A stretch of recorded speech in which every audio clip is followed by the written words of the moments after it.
Welcome back to the channel, everyone. I really wanted to hit on the iPhone 7 Plus and some top reasons why you might want to pick it up in 2020. Now, I've done so many of these videos for even the 7 Plus back in the years, and I owned the 7 Plus as a main device for several months, and I really enjoyed my time with it. I thought it was one of the best phones I ever owned at the time, and now I still think it's completely worth it for the most part. There's still some weird issues about it for sure that's still kind of, are plaguing a lot of people, but I don't want to hit on that. I've already made videos on that. I want to talk about positives for the 7 Plus, only positive vibes. And the iPhone 7 Plus, as you guys know, came out in 2016. And this was actually the first iPhone to bring a dual camera setup. And that's my first reason why I would so recommend it, is the camera setup. If you've been following my Still Worth It video series that I'm dropping, you would know that I talk greatly about phones that have multiple cameras, and if you have at least a dual camera setup, you're still pretty much capable in 2020. That phone is still pretty good. And the iPhone 7 Plus, the camera, even if the quality isn't the best thing ever and it's not perfect, yeah, there's a lot of weird things with it, the fact that it has the telephoto lens is one of the coolest things ever.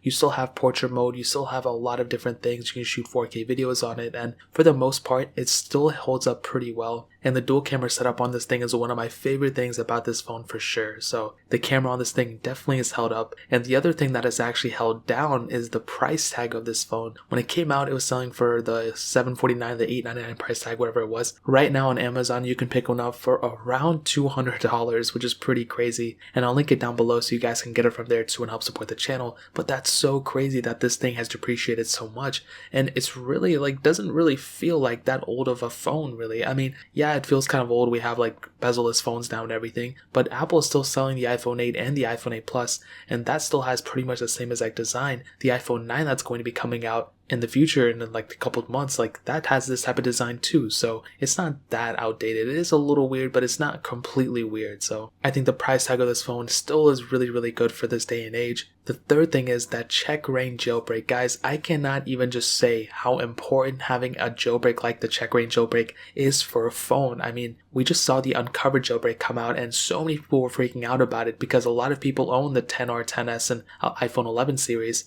and all those other iPads that are suited, but the iPhone 7 Plus has an unpatchable jailbreak. Basically, you can be on any version of the software and jailbreak your phone, which is so crazy. Before, people would dream about these things, and now we actually have that capability. So the iPhone 7 Plus can be jailbroken on any version of software. Even if you don't want to jailbreak it, having that type of capability is awesome and will definitely future-proof yourself in the future. So without a doubt, I'll definitely say the iPhone 7 Plus's software is a plus, and even the check rain jailbreak is awesome. And moving on with that software side of things, this thing is still getting multiple versions of software left. It's getting iOS 14, as we all know. It might even get iOS 15. We really don't know yet. It's not defined. But if the iPhone 6s does not get iOS 14, I'm pretty sure the iPhone 7 Plus is going to get iOS 15, because this is around the time they push another software version for an older phone. And it could happen, it can happen, I mean, we don't know, but if I had to say it, I would probably say the iPhone 7 Plus might get iOS 15. But even if it doesn't, you're getting all the support from June up until this year,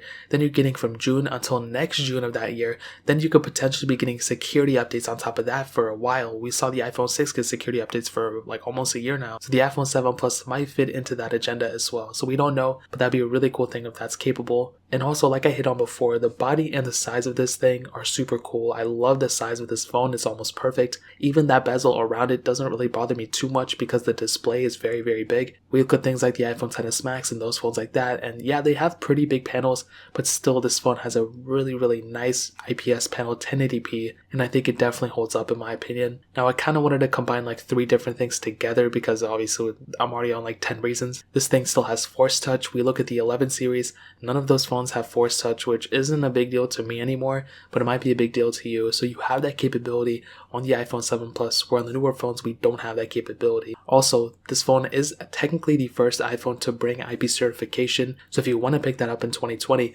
you have an IP certified phone still, which is cool. And I think it's IP67 dust and water resistant, I'm not really too sure. But regardless, if you dip some phone on this thing or whatever, you're going to be perfectly fine. It's not going to break it or anything like that. Also, the performance of this phone is very good for the age of this phone. Yeah, it doesn't have the greatest processor, it doesn't have the A13 Bionic or anything, but the software wise, it's still holding up. It doesn't really have too many background processes in the software, and it's pretty minimal at its core, so it's a really decent performing phone, and because of that, the performance of this phone is still really, really good without a doubt. And I guess the last thing, I don't know why this is the last thing because it's not even the coolest feature, but the iPhone 7 Plus does have some way of dual speaker setup, kind of. It's kind of hard to explain. But it does have a front-facing speaker at the front in that earpiece, and then a bottom-facing speaker, so it does have a little bit of coolness right there, I guess, for media consumption if you're into that. Also, that fingerprint sensor, I love Touch ID. I wish Apple would bring it back somehow, but we do have that capability on the iPhone 7 Plus, where on the iPhone 10 and iPhone 11 and those, we don't have any Touch ID, and I always like Touch ID more. So those are like 50,000 reasons as to why I would recommend picking up an iPhone 7 Plus in 2020. If you guys have any other questions or anything, let me know in the comment section below. I'd love to hear it. Like I said, if you want to pick one up, links are down in the description. You can get them from Amazon from there. Hit that like button if you guys enjoyed the video, but definitely hit that subscribe button. Every single subscriber that we get really does count, so it means so much if you guys could hit that. Also, check out the other links down in the description as well. My Twitter, my Instagram, my second channel. All those links are linked down below. I'd really appreciate it if you guys could check it out. More importantly than everything else, I love every single one of you guys. Hopefully I'll catch you guys in the next video. Peace out till then.